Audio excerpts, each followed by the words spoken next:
같이 읽겠습니다. 내가 주 안에서 크게 기뻐함은 너희가 나를 생각하던 것이 이제 다시 싹이 남이니 너희가 또한 이를 위하여 생각은 하였으나 기회가 없었느니라. 내가 궁핍함으로 말하는 것이 아니니라. 어떠한 형편에든지 나는 자족하기를 배웠노니 나는 비천에 처할 줄도 알고 풍부에 처할 줄도 알아. 모든 일 곧 배부름과 배고픔과 풍부와 궁핍에도 처할 줄 아는 일체의 비결을 배웠노라. 내게 능력 주시는 자 안에서 내가 모든 것을 할 수 있느니라. 아멘. 찬양대에 찬양 있겠습니다.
아멘.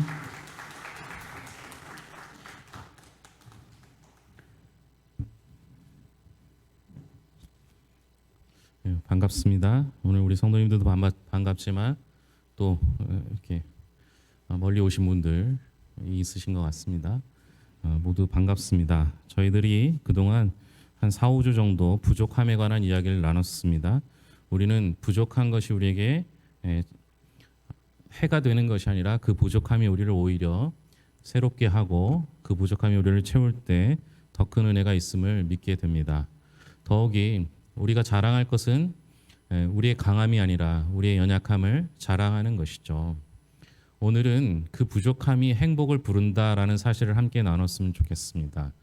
성경에서 복, 행복을 말하는 가장 직접적으로 말하는 구절이 있다면 그건 산상수훈일 것입니다. 산상수훈 중에서도 팔복인 심령이 가난한 자로 시작하는 팔복을 말하는데요. 이 팔복 역시 모두 다 부족한 사람들로부터 시작되고 있음을 보여줍니다. 우리는 완벽해서 행복한 것이 아니라 부족하지만 하나님이 함께 하실 때 행복할 수 있는 것이죠. 철학자 플라톤이 말한 행복에 관한 정의는 참 재밌습니다. 첫째, 먹고 입고 살고 싶은 수준에서 조금 부족한 듯한 재산. 둘째, 모든 사람이 칭찬하기에 약간 부족한 용모. 셋째, 절반 정도밖에 알아주지 않는 명예. 넷째, 겨뤄서 한 사람에게 이기고 두 사람에게 질 정도의 체력. 다섯째, 연설을 듣고서 청중의 절반은 손뼉을 치지 않는 말솜씨. 플라톤은 이렇게 5가지 적당히 부족한 상태에서 인간이 비로소 행복을 누릴 수 있다라는 것을 이야기하고 있습니다.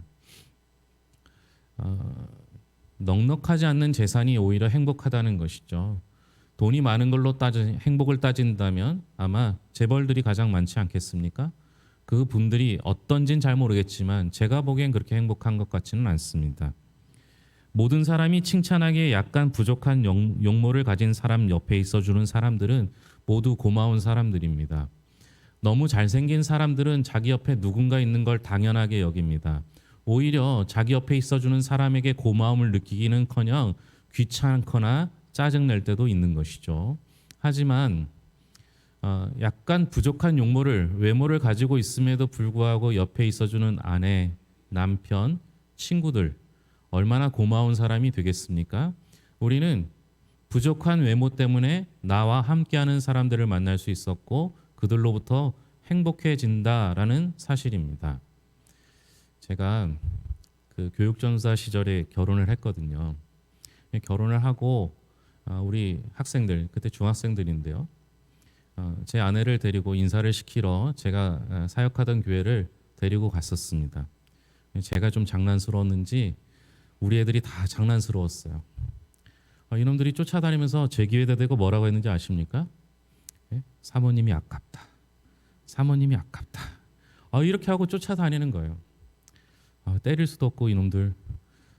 그런데 그 말이 싫지는 않더라고요.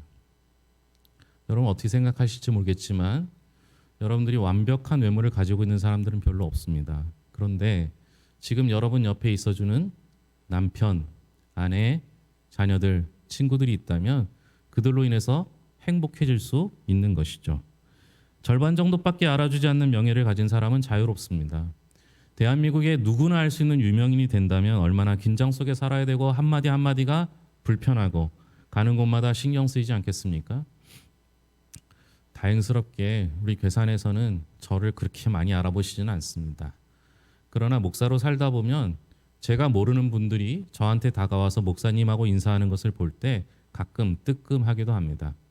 우리는 너무 유명하지 않아서 언제든 조용한 카페에서 커피 한잔 할 수 있는 여유를 가질 수 있는 자유로움. 이건 역시 행복의 조건이 됩니다. 결어서 한 사람에겐 이기고 두 사람에게 질 정도의 체력을 가진 사람도 행복합니다. 너무 싸움 못한다고 무시당하지도 않고 너무 싸움을 잘해서 무서워서 가까이에 사람이 없는 사람이 아니기 때문에 그렇습니다. 연설을 듣고 청중의 절반이 손뼉치지 않는 말솜씨는 또 왜 행복의 조건일까요? 모든 사람이 박수를 칠 수 있는 연설은 모든 사람의 비위를 맞추는 연설이기 때문에 그렇습니다. 반대의 경우 아무도 박수치지 않는 연설을 한 사람은 그 연설에 문제가 있는 것이죠. 절반이 박수를 친다는 것은 연설도 좋고 주장도 분명하다는 것입니다. 더불어 절반이 박수친 연설은 논지가 분명하기 때문에 호불호가 정확히 나뉜다라는 것도 의미합니다. 절반이 박수치지 않았지만 절반이 내 생각에 동조하는 내 편이라는 뜻도 됩니다. 모든 사람에게 박수받기 위해 살아가는 사람보다 진정한 박수를 보내는 소수의 사람의 마음이 더 편하고 행복한 것입니다. 그렇기 때문에 플라톤이 말한 5가지 행복의 조건은 맞는 말일 것 같습니다. 해외여행을 떠날 때 돈이 많은 사람과 돈이 적은 사람, 돈을 많이 가지고 간 사람과 적게 가지고 간 사람, 누가 더 여행을 즐겼을 거라고 생각하십니까? 저는 돈을 적게 가지고 떠난 사람이라고 생각합니다. 돈이 있는 사람은 해외로 갈 때 패키지 여행을 상품을 사서 떠납니다. 공항에 도착하면 누군가 대기하고 있다가 태우러 나오고 최고로 좋은 호텔로 인도합니다. 그리고 그곳에서 잠을 자고 다음날 아침 식사 때가 되면 정해진 스케줄대로 여행하고 친절한 가이드의 설명을 듣습니다. 식사 때가 되면 미리 차려놓은 음식을 가지고 먹게 됩니다. 관광 상품을 파는 가게로 향해서 기념품을 삽니다. 이렇게 최고의 일주일을 보내고 누군가 다시 공항에 태워다 주면 약간의 팁을 주고 비행기에 오르면 됩니다. 돈은 이렇게 여행지에서 여행의 편리함을 줍니다. 그런데 왠지 그 여행이 그렇게 만족스럽지 못한 이유는 무엇입니까? 여러 나라를 방문하면서 느끼는 것이 있다면 돈이 있으면 모든 나라에서 누리는 혜택이 똑같다라는 겁니다. 아프리카를 가든 미국을 가든 최고급 호텔은 거의 비슷합니다. 그곳에서 제공되는 조식 역시 언제나 비슷합니다. 어느 나라나 비슷합니다. 어느 곳에서나 잘 터지는 인터넷 등 고국에서 누리는 편리함을 그대로 누릴 수 있기 때문에 조금도 특이한 것이 없습니다. 그런 호텔 안에 있으면 그곳이 아프리카인지 아시아인지 미국인지 분간은 되지 않습니다. 특이한 것 없으니 기억도 오래 남지 않습니다. 그런데 돈 없이 해외여행을 가려고 하면 불편한 것이 한두 가지가 아닙니다. 공항에 도착해서 먼저 들고 온 지도를 펼쳐보고 한참을 연구해야 합니다. 스스로 여행지를 정해야 하고 가장 먼저 가볼 만한 곳을 정해야 합니다. 그리고 그곳에 가기 위해서 가장 싼 교통편을 찾아내야 합니다. 첫 번째 방문한 관광지에서 지불한 입장료로 인해서 그것이 아까워 본전을 뽑을 때까지 꼼꼼하게 관찰하고 둘러봐야 합니다. 먹을 때 역시 차려진 음식을 먹는 것이 아니라 저렴한 음식을 먹기 위해 그곳의 재래시장을 방문해 가장 싼 음식을 구해서 먹어야 합니다. 변변한 젓가락이나 포크도 없이 손으로 현지 음식을 먹기도 합니다. 그리고 또다시 인력거를 타고 다음 행선지로 이동합니다. 숙소는 당연히 가장 싼 현지인의 집에서 민박을 하고 그곳에서 주는 현지인의 음식을 먹어야 합니다. 그리고 모기와 사투를 벌이게 됩니다. 이렇게 일주일을 여행하고 나면 몸은 지칠 대로 지치고 몰골은 말이 아닙니다. 다시 인력거를 이용해서 공항에 도착하고 화장실에 들어가서야 비로소 거울을 보게 됩니다. 그런데 그 거울을 볼 때 깜짝 놀라죠. 처음에 출발했던 그 모습은 간데없고 현지인과 똑같은 모습을 하고 있는 걸 보게 됩니다. 비행기를 타고 고국에 돌아오는 귀향길에 몸은 지칠 대로 지쳐 있습니다. 그런데 왠지 모르게 마음속에는 행복이 가득함을 느끼게 됩니다. 돈이 없기 때문에 오히려 누구보다 그 나라를 가장 깊이 체험한 것입니다. 고급 여행을 10번 다녀온 사람들보다 그 나라에 대해서 더 잘 설명할 수 있습니다. 해가 바뀌고 작년에 그맘때가 되면 어김없이 다시 그 나라로 날아가고 싶은 마음에 한동안 마음이 뒤숭숭합니다. 그때만 생각하면 마음에 행복이 밀려옵니다. 우리 교회도 3년마다 아이들을 데리고 여행을 가는 프로그램을 하고 있었는데요. 코로나 때문에 잠시 중단됐습니다. 일본, 홍콩 2군데를 다녀왔습니다. 2곳 모두 이렇게 갔다 왔어요. 55만 원, 60만 원. 이게 저희가 드린 1인당 총 금액이었습니다. 그 금액을 가지고 3박 4일 비행기를 타고 여행을 한다는 거 쉽지 않았죠. 심지어 홍콩에 갈 때는 2달 전부터 아이들과 함께 코스를 정하고 미리 준비하고 연구하는 과정을 거쳤습니다. 홍콩에서 대중교통을 이용해서 숙소로 이동하고 지하철을 타고 버스를 타고 그렇게 이동했습니다. 게스트룸을 빌려서 한 방에 6명씩 그 습한 곳에서 지내기도 했습니다. 근데 아이들이 지금도 이야기해요. 여행이 편리하다고 다 좋은 건 아닙니다. 오히려 어렵고 힘들게 준비해서 다녀온 여행이 훨씬 더 값지고 행복할 수 있습니다. 주님도 여행하셨습니다. 주님이 3년간의 공생의 사역을 하는 동안 수없이 갈릴리를 다녀오셨고 그리고 예루살렘에 7번 여행을 하셨습니다. 근데 우리 주님은 한 번도 준비해서 여행을 하신 적이 없습니다. 제자들을 시켜서 스케줄을 짜고 만날 사람을 약속하고 숙소를 정하고 식사를 예약하지 않았습니다. 그저 길을 나서신 것입니다. 먹을 것을 가져가지 않으시고 행선지도 불분명하게 거할 곳도 알아보지 않고 떠나셨습니다. 그저 길을 나서신 것입니다. 먹을 것, 행선지 불분명하고 거할 곳도 알아보지 않고 떠나셨습니다. 그런 예수님의 부족한 여행 때문에 얼마나 많은 사람들이 행복해 하셨는지 모릅니다. 예수님은 밤이 되면 최고의 집에 찾아가지 않으시고 가난한 나사로의 집이나 죄인이었던 레위의 집에 찾아가서 먹고 주무셨습니다. 여리고로 지나가실 때는 뽕나무 위를 쳐다보고 삭개오를 볼 수 있는 여유도 보이실 정도로 바쁜 일정에 쫓기지 않으셨습니다. 오히려 일정이 없었기 때문에 그날 잠잘 곳을 예약하지 않으셨기에 삭개오의 집에 가서 거기서 주무실 수 있는 여유도 생겼습니다. 재촉하는 이가 없으니 혈루증을 앓는 여인을 찾아내어 고쳐주실 여유도 있었고 길가에 앉아있는 안진뱅이도 예수님 눈에는 모두 보였습니다. 예수님이 고급 여행을 떠나지 않고 부족한 여행을 떠나신 덕분에 부족함을 안고 살아가는 수많은 사람들이 만나서 회복되고 은혜를 얻는 은총을 누릴 수 있게 되었던 것이죠.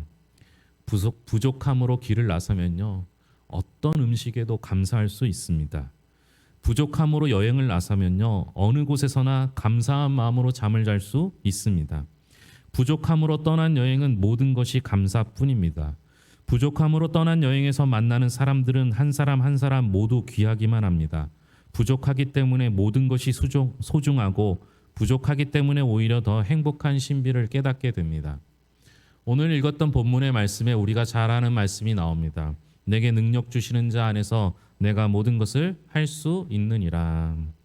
이 구절은 특히 한국의 특정 교단에서 전유물처럼 사용하고 있는 구절입니다. 또한 긍정적인 사고방식을 말할 때마다 단골로 나오는 구절이기도 합니다. 할 수 있다, 하면 된다, 해보자를 주장하는데 가장 유익한 구절입니다. 그렇다면 정말 이 말씀처럼 바울은 모든 것을 할 수 있었습니까? 네, 그렇습니다. 그는 모든 것을 했습니다. 그런데 그것이 일반적인 방법과는 사뭇 다릅니다. 그가 모든 것을 할 수 있었던 것은 슈퍼맨 같은 능력이 있었기 때문이 아닙니다. 그가 모든 것을 할 수 있었던 이유는 모든 것에 만족했기 때문입니다. 4장 11절에 보면 내가 궁핍함으로 말하는 것이 아니니라 어떠한 형편에든지 나는 자족하기를 배웠노니. 바울은 가난함을 부유함으로 바꾸려고 하지 않았습니다. 배고플 때 요술을 부려서 빵으로 만들어내는 능력도 없었습니다. 하지만 그는 그런 모든 상황 가운데서 감사하는 마음으로 일관했습니다. 이런 사람을 어떤 세상이 감당할 수 있겠습니까?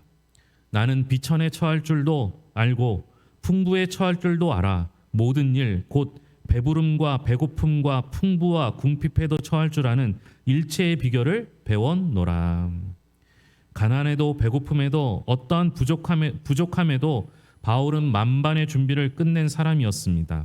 있으면 좋고 없으면 그만인 삶을 살았기 때문에 사탄이 그러한 부족함으로 바울을 공격해 쓰러뜨릴 수 없었습니다. 감사하며 사는 사람, 자족하며 사는 사람을 어떻게 세상이 감당할 수 있겠습니까? 바울이 말하는 내게 능력 주시는 자 안에서 내가 모든 것을 할 수 있다라는 것은 바로 이와 같은 고백입니다. 가난이 와도 고통이 와도 배가 고파도 몸이 아파도 어떤 상황에 놓인다고 해도 그 상황이 나를 넘어뜨리지 못합니다. 모든 일 속에서 자족하고 감사하는 법을 배웠기 때문입니다. 가난과 배고픔을 피해간다고 행복한 것이 아닙니다. 어떤 상황에서도 넘어지지 않고 감사하는 자족하는 마음이 가장 큰 능력입니다. 행복은 배고픈 배가 채워졌을 때 얻는 것이 아니라 모든 순간에 감사를 잃어버리지 않을 때 찾아오게 됩니다. 모든 상황 가운데 감사하기로 작정한 바울을 그 누가 이길 수 있겠습니까? 여러분 행복하십니까? 지금 여러분 행복하십니까? 그 행복의 조건이 무엇입니까? 가지고 있는 것 때문에 행복하다면 그것은 언젠가 소멸되기 마련입니다. 그러나 내게 없는 것, 내게 주시는 이의 능력에 따라 그것이 내게 행복의 조건이 된다면 우리 하나님은 영원하시기 때문에 영원한 행복을 누리게 될 줄로 믿습니다. 기도하겠습니다. 하나님 아버지 감사합니다. 행복을 깨우쳐 주는 것은 내게 있는 것이 아니라 내게 없는 것이었습니다. 내가 부족하기에 연약하기에 하나님 아무것도 할 수 없기에 주님이 나를 위하여 일하실 때 그때 행복함을 느끼게 됩니다. 자족하는 마음을 허락하여 주셔서 어떤 상황에도 감사하며 살 수 있도록 인도하여 주시옵소서. 지나온 삶도 행복했고 앞으로도 주님이 이끄실 것을 믿기에 행복한 삶을 살리라 다짐합니다. 주여 인도하여 주시옵소서. 지금 혹 없는 것 때문에 불행한 이들이 있습니까? 다 없어도 주님 한 분으로 만족하는 삶을 살 수 있도록 도와 주시옵소서. 우리 성도들 가정을 복되게 하시고 하고 있는 일들 가운데 늘 행복하고 기쁘고 만족하며 살 수 있도록 돌보아 주시옵소서. 모든 것을 예수님의 이름으로 기도합니다. 아멘.